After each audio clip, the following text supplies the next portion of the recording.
Hello and welcome to Trojans Live, presented by Monster Hydro on AM 790 KBC, the USC Trojans Media Network. I am Jordan Moore alongside the All-American Sean Cody and the quarterback, Max Brown. A tough night at the Coliseum was had on Saturday. We will break that down momentarily with the interim head coach Donte Williams and one of his captains, Ben Griffiths. Later we'll have our weekly football roundtable, be joined by JJ John Jackson, plus an interview with Nick Porter, the men's water polo goalie who led them to a tournament title this weekend. But it's Dante's turn up first. You've got to train hard to play hard. Monster Hydro contains essential electrolytes and energy you need to perform at your best. Learn more at monsterenergy.com. Monster Hydro, hard charging hydration. Donte, thank you for joining the show as always. I know your mindset, your mentality is all about looking forward.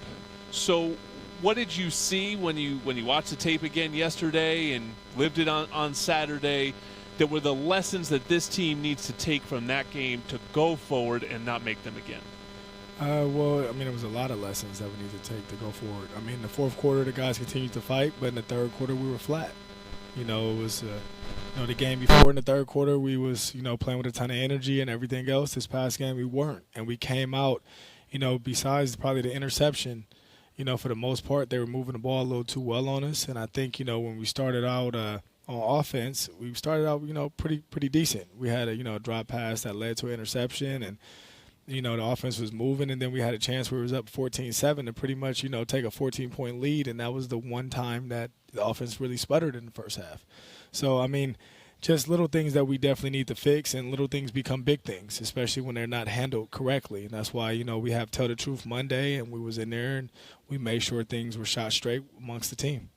Coach, these games can kind of turn on a dime in college. It could be one play, it could be this play that kind of really swings those games. How do you create, I guess my question is, how do you create mental toughness with these young guys and tell them that, hey, even though it's a bad play, that we still have a chance and we can hang in this game? What's your process of creating that mental toughness? You know what? I still believe in coaching guys no matter what, right? If it's 1 second on the clock, you're still coaching the guy. If a guy makes a mistake, nobody goes out there and says, you know what, I'm going to drop this pass. You know what, I'm going to throw an interception. I'm going to fumble this ball. I'm going to miss a tackle. I'm going to miss this block. Nobody says that. Everybody wants to do well. They want to. So sometimes just by cussing a guy out or yelling at a guy, that doesn't do anything. Now he gets in his feelings and he becomes even worse. So how, even in the game, just like practice, how can you coach someone to make the correction so when they go back out there and get the opportunity again, they make the correction so it doesn't happen again? That's what I'm all about. We obviously didn't play our best, but I walked away from that game impressed with the schematics that Jonathan Smith and the Oregon State offense brought to the park. I thought it kept us off balance.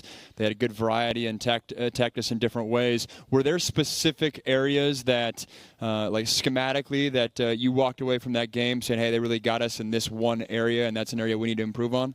Definitely. We need to improve on how to handle wing sets and bunch sets.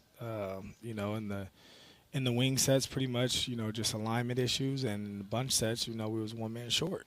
And that comes with a correction that we need to make. And then, just little things when it comes to special teams, and, it was too many penalties on special teams. So that needs to be corrected. And just offensively, right now in the second half, we made a couple still big plays, but it wasn't nothing that was sustained. We have to be able to sustain drives and play complementary football, amongst as a team. Staying on the defensive side of the football, you're listening to Donte Williams, the interim head coach for USC football on Trojans Live. And, something we were talking about on the broadcast that I've heard for years, Coach, is defensive players talking about trusting their eyes, right, and how important their eyes are and what they're seeing. Especially, to me, against an offense like Oregon State, it seemed like there was a lot of misdirection.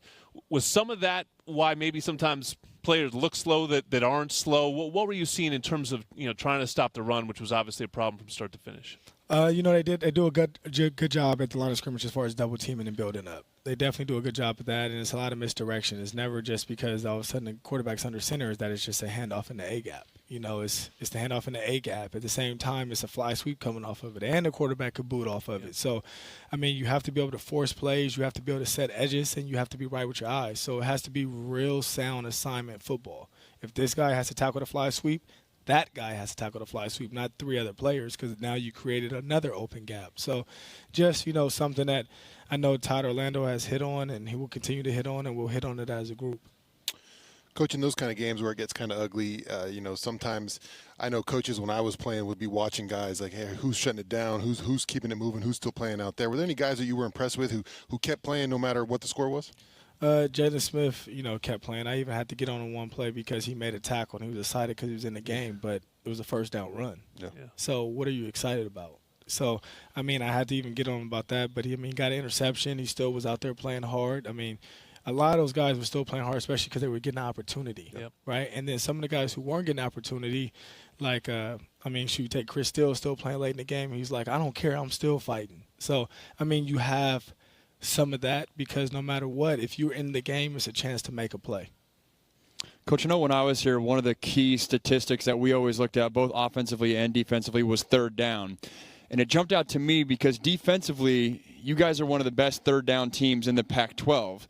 What are you guys doing on third down that allows you to have success that maybe not being carried over to first and second down throughout the course of the game? You know what? Third down is, when we're able to pin our ears back and let some of our better pass rushers get after the quarterback. Even though right now some of it hasn't attained to sacks, they're still getting pressure and creating errant throws, and we're getting interceptions and different things like that. We're hurrying up throws. And sometimes, those statistics don't show because everybody wants to see a sack. But if you're hurrying the throw and you're putting the quarterback off rhythm or, off where he needs to be, then you're also, participating in the play. So that's right now what I see with third down, a little bit on first and second. Like you say, you saw the fly sweep this past game. It's misdirection stuff, and it's causing our eyes. And, two of the teams that gave us probably the most issues so far this year are pro-style type teams, right? So that's one thing where the majority of this league are real open set type teams, and those are two of the pro set teams. And to be honest, there's a lot more teams in this league that are becoming more pro-style, like back in the day.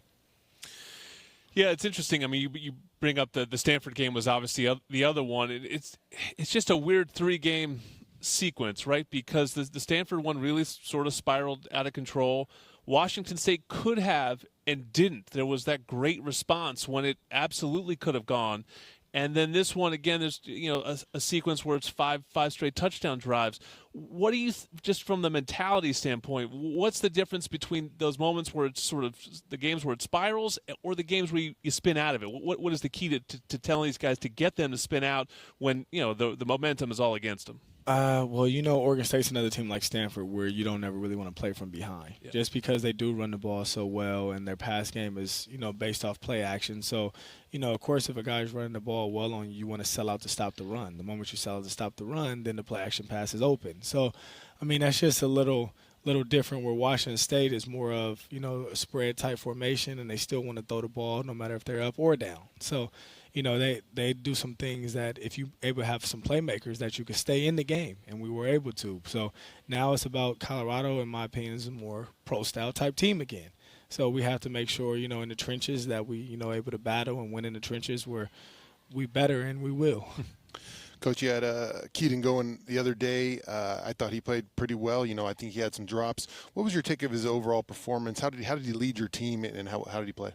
First half, I think he was really good with some of his reads. It sucked that one of them led to an interception, but he was really good with his reads. In the third quarter, we got a little offbeat a little bit. In the fourth quarter, it was him pressing. And I think once he started pressing to make sure he made plays, and they got a couple of interceptions, but at the same time, we were forced to throw. It was never where they could respect the run, so they started dropping 8, and the windows get a little tighter because got a lot of guys back there. Coach, you mentioned the contrasting styles of the offenses that we've faced. Stanford, then you go Wazoo, then you're back to Oregon State, now Colorado, who's trying to find an offense. So maybe that's a good sign for a USC bounce back. But how difficult is that as a coaching staff when you're talking with your players in terms of just the stark contrast in terms of the playing styles? The coaching staff, we have some pros here, so they'll make the adjustments. The biggest thing is making sure it's simplified enough so the kids can understand. That's the biggest thing. Yeah, I didn't know the difference between pro style and wide open when I was rushing. I was just trying to rush and get the quarterback, Coach. Yeah. The beauty of being a D tackle. And, that's the biggest thing because, you have pass blitzes where you want to go ahead and get you a sack, but also you have some blitzes that are run stuff in defenses where you want to create a wall. And sometimes, guys really don't understand how it translates. So, like I say, I have full faith in our defensive coaches that – that will happen and they'll make those corrections because as a coach, you could know a million things, but if you don't teach a player 1,000,001, then you're failing.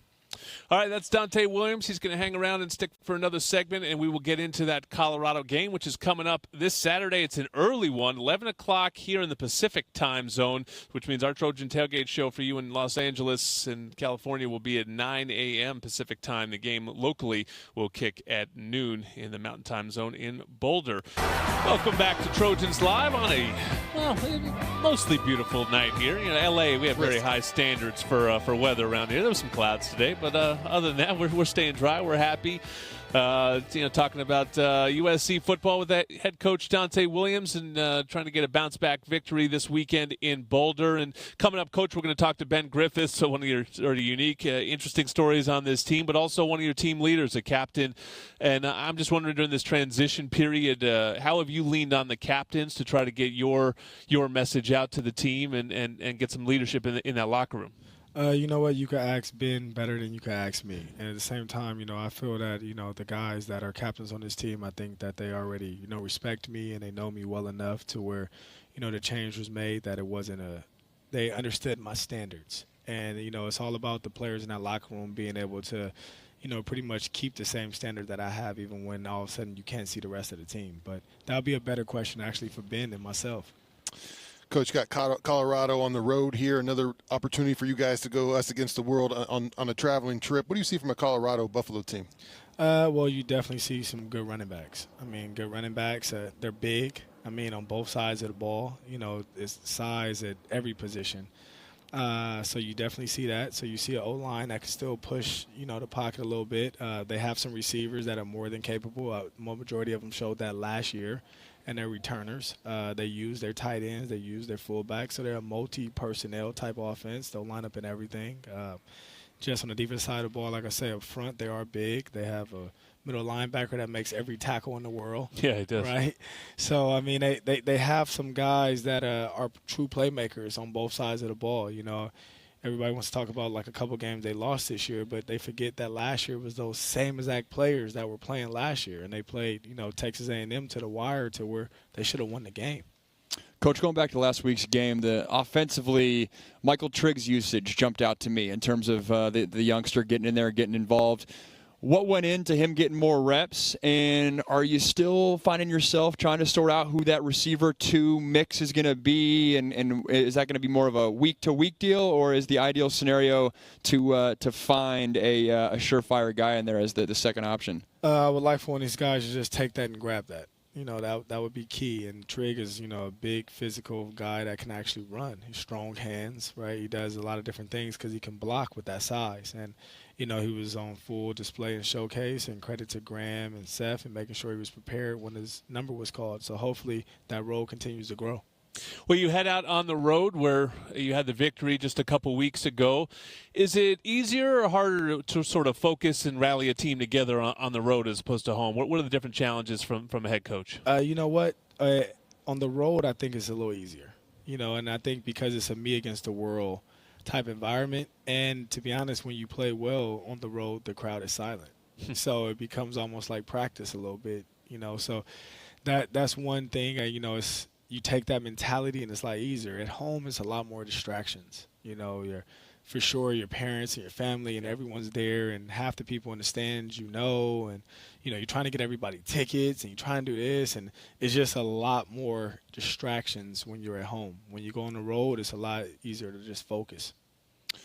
Coach, teams kind of struggle with these late games, this 7:30 starts. You know, how does it affect the team when you're sitting in a hotel, kind of waiting for games as opposed to getting up and getting ready and getting after it? You know what? All I know how to do is just do the things that I'm accustomed to doing and how I do things. So this past week we tried something a little different. You know, we got the guys up, and instead of doing a walkthrough in one of them little hotel like lobby type rooms, we actually got on the bus and we went to a high school.